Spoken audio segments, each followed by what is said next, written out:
Hey everyone, I'm Tim Cash, and this is the IMDb show. Joining me today, my bodybuilding protege. Give it up for Dave Bautista. Thank you. Good to have you here, sir. Yeah, good to be here. Congratulations on your brand new comedy, My Spy. Yeah, thank you. You know, when people first look at you, you're 6'6", 270 pounds. About 270. The first thing that comes to their mind is probably not, this guy's gonna make me laugh. So, as an actor, how do you use that disconnect to your advantage? I don't, it's weird. It's been a little struggle for me to do comedic roles. I don't find myself funny. I tell you that. So what it is I usually just play roles, I play them straight. Mm-hmm. I think I have decent timing, so I kind of get it, but I think that all comes from me kind of being a fan of the genre. But it's a struggle for me. I always think of myself, when I think of myself, I'm this very serious, dramatic actor. I mean, that's who I aspire to be. So, but I really, when I set out to, make my way through Hollywood, I really wanted to have a well-rounded career. If Kim finds out we got made by a 9-year-old, my career's over. What's the option? Kill her. In this movie, which I loved, was you play a CIA operative who's at the mercy of a 9-year-old girl, played by Chloe Coleman. Yeah. Are you CIA? How'd you get in here? Oh. In the movie, your character learns a lot from her. Yeah. And in life, in real life as well. In real life, what did you learn from her? She's easily one of the most professional people I've ever worked with. Like, she is so on point, and I would go, because I forget my lines all the time. Okay. And I would say early on, even from our first screen test together, I said, I'm probably gonna blank on a lot of my lines. Are you gonna be upset about that? She said, probably a little. And I said, okay, well, then you have to know your lines and know my lines as well. Okay. And she did, throughout the film. Yeah, throughout our first screen test together, and throughout the film, she always knew my lines. So it was like a running joke. I didn't have to ask the script supervisor. I asked Chloe, what's Just my line ask again? her, she's got you. Got it. When you look out there, what do you see? 90 civilians, minimal security, soft perimeter. Smiling people having fun. You should try it sometime. You're gonna be returning to the Marvel Universe 2021. Tell me something that excites you every single time you get back into that Drax role. I like working with my castmates. Is that what it is? I love them. Like, I love these guys. Like, it's just a joy to be able to go to work and do what you love and be with people you love and have fun and laugh all day, because they're amazing, they're talented, they're fun people, and they're just good people. They're like family. I feel like I'm hanging out with my family all day, and we just laugh so much. Humility.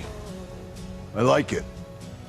I too am extraordinarily humble. When you watch your performance back, do you laugh as hard as we do No, at Drax's? I hate it. No, I'm so what do you embarrassed. mean? Why? No, I'm so embarrassed. Really? Yeah, so embarrassed. And a lot of times, because I'm not a big person. Drax is a big person. He's a big character. And James loves for me to play him big and sometimes ridiculous. Nothing goes over my head. My reflexes are too fast. I would catch it.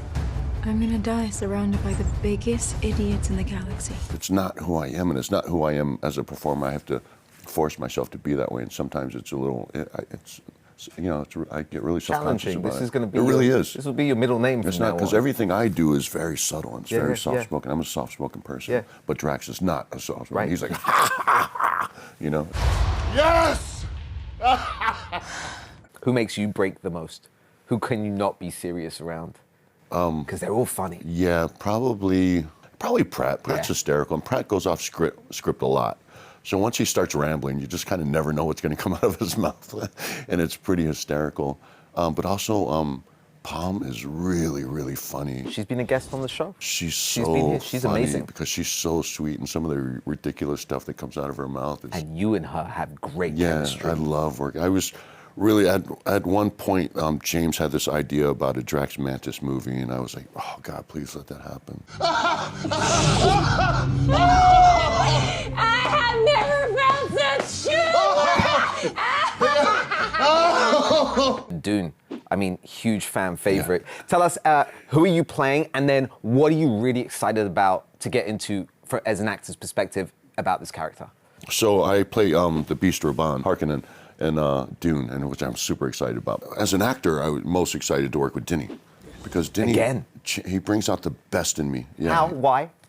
Because he's so detailed in performance. My role in Blade Runner, I showed up to play Sapper the way I won the role in my audition, my screen test, and he automatically just flipped the whole thing and made it something different.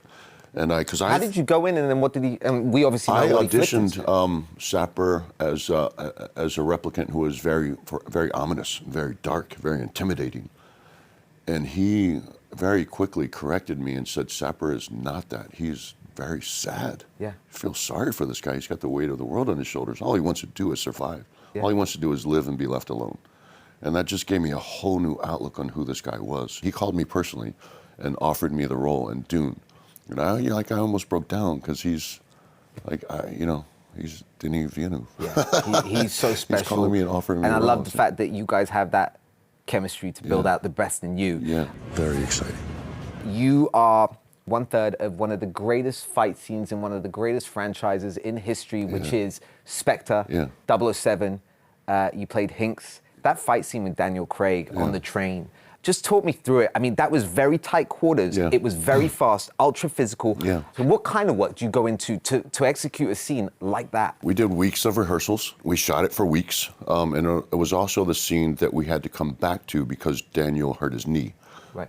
So we You hurt Daniel Craig? There's some rumors.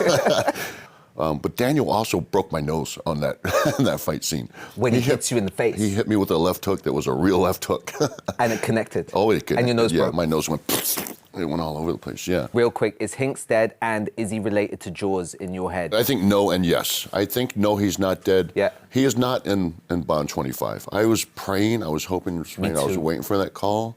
Didn't get the call, but I really wanted to be a part of Bond 25, and maybe sometime in the future. But I don't know. The silver in Jaws' teeth and silver in his nails. I love that. It gives me a connective tissue that I want to believe. I love Yay or nay? that theory, and I say yay. Okay. And I also, it was a real personal thing for me, where I wanted to go back and be that henchman who came back a second time, because that's historic, man.